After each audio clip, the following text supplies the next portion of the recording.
సినీ నటి సమంత మనందరికీ ఎంతో ఇష్టమైన నటి. తన సినిమా కెరీర్ మనకి ఎలా తెలుసో, తన పర్సనల్ లైఫ్ లో జరిగిన ముఖ్యమైన విషయాలు కూడా మనందరికీ తెలుసు.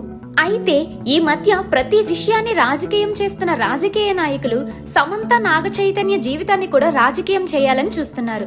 తెలంగాణ మంత్రి అయిన కొండా సురేఖ మీడియా ముందు మాట్లాడుతూ కేటీఆర్ కు సమంత పైన మోజు ఉందని, సమంతని తన దగ్గరకు పంపించకపోతే ఎన్ కన్వెన్షన్ కూల్చేస్తామని కేటీఆర్ నాగార్జున బెదిరించాడని, నాగార్జున సమంతని కేటీఆర్ దగ్గరికి వెళ్లమంటే సమంత ఒప్పుకోలేదని, అందుకే సమంతకి నాగ చైతన్య విడాకులిచ్చాడని నోటుకొచ్చినట్టు వాగింది.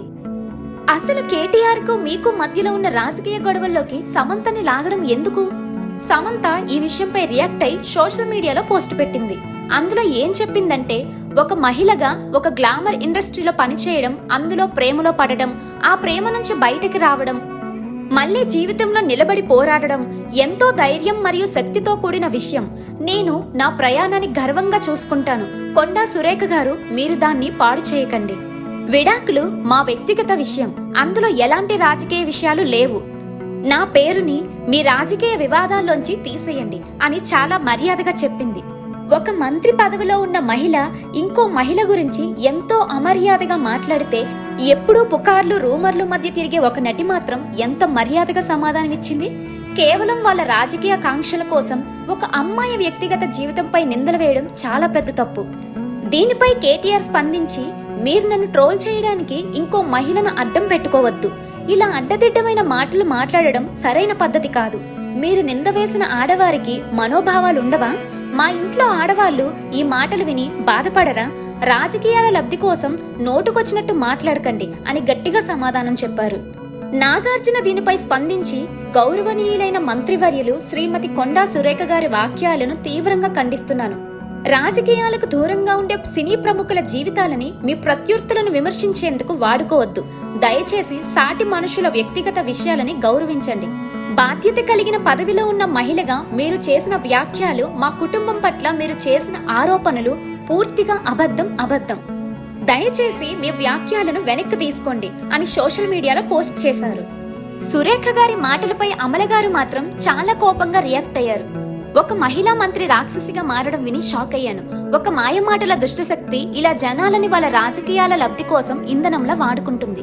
మంత్రి పదవిలో ఉండి ఇలాంటి నీచమైన కట్టుకథలలోకి నా భర్తని, నా కుటుంబాన్ని లాగడానికి మీకు సిగ్గుండాలి. ఇలా నాయకులే నేరస్తులాగా నీచమైన దుర్బుద్ధి కలిగి ఉంటే మన దేశం ఏమైపోతుంది? రాహుల్ గాంధీ గారు, మీకు మనుషుల మర్యాద మీద నమ్మకం ఉంటే మీ నాయకులు మాట్లాడే విషపూరితమైన మాటలను గ్రహించి మా కుటుంబానికి క్షమాపణ చెప్పవలసిందిగా కోరుతున్నాను. దేశ పౌరులను కాపాడండి అని పోస్ట్ చేసింది. అమలగారి మాటలు నాకు చాలా న్యాయంగా అనిపించాయి. ఎన్టీఆర్ కూడా దీనిపై రియాక్ట్ అయ్యారు. మాటలు మనం చేసే ప్రమాణాలు.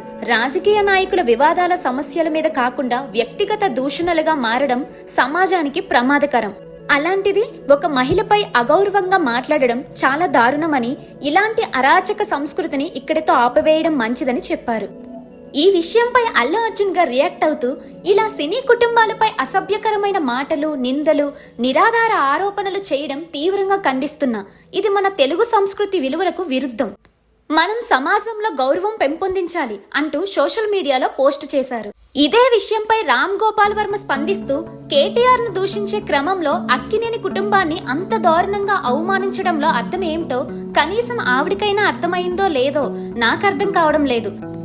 తనని రఘునందన్ ఇష్యూలో ఎవరో అవమానించారని, అసలు ఆ విషయంతో ఏమాత్రం సంబంధం లేని నాగార్జున, నాగ చైతన్యలని అంతకన్నా దారుణంగా అవమానించడం ఏంటి అని ఆర్జీవి పోస్ట్ చేశారు. ఈ విషయంపై చిరంజీవి గారు స్పందిస్తూ, ఒక గౌరవనీయమైన మంత్రి పదవిలో ఉండి ఇలా నీచమైన మాటలు మాట్లాడడం నిజంగా చాలా బాధాకరమైన విషయం. ఇలా సినీ ఇండస్ట్రీలో ఉండే వాళ్ళని సన్నిహితమైన విషయాలతో బాధపెట్టి త్వరగా ప్రచారం అవుతుందనుకునే ఇలాంటి వాళ్ళని, వాళ్ళ మాటలని మన సినీ రంగం సభ్యులు ఎదుర్కొని తీరాలి. రాజకీయ వివాదాల్లో లబ్ధి కోసం సంబంధం లేని వ్యక్తుల మీద, సినీ రంగంలోని ఆడవాళ్ల మీద ఇలాంటి నీచమైన కట్టుకథలను అల్లేవారిని చూస్తూ ఊరుకోకూడదు. రాజకీయ నాయకులను ఎన్నుకునేది మన శ్రేయస్సు కోసం. అలాంటి స్థానంలో ఉన్న వాళ్ళు తరువాతి తరానికి మంచి ఉదాహరణ కావాలి. ఇప్పుడు ఆమె మాట్లాడిన మాటలు ఆమె వెనక్కి తీసుకోకపోతే ఊరుకునేదే లేదు అని పోస్ట్ చేశారు. నాని ఈ విషయంపై స్పందిస్తూ, రాజకీయ నాయకులు వాళ్ళకి నచ్చినట్టు చెత్తవాగుడు వాగేసి వెళ్లిపోవచ్చు అనుకుంటున్నారు.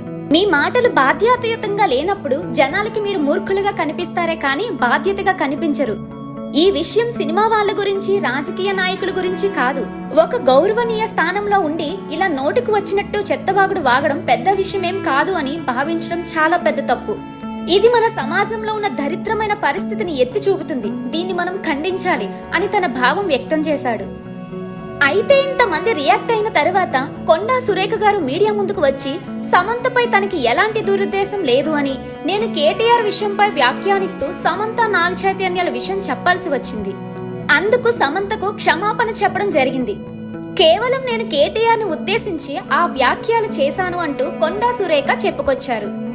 ఇంత పెద్ద రచ్చ చేసి ఒక ప్రముఖ ఫ్యామిలీ మీద నింద వేసి చివరికి ఇలా క్షమాపణ చెప్పడం ఎంతవరకు న్యాయం? నిజంగా రాజకీయ నాయకులకి మధ్య ప్రజా సమస్యల కంటే వ్యక్తిగతంగా వచ్చే విషయాలపైనే ఎక్కువ ఆసక్తి చూపించి ప్రజా సమస్యలపై మాట్లాడడం మానేశారని మనకు అనిపిస్తుంది. దీనిపై మీ అభిప్రాయం కామెంట్ చేయండి.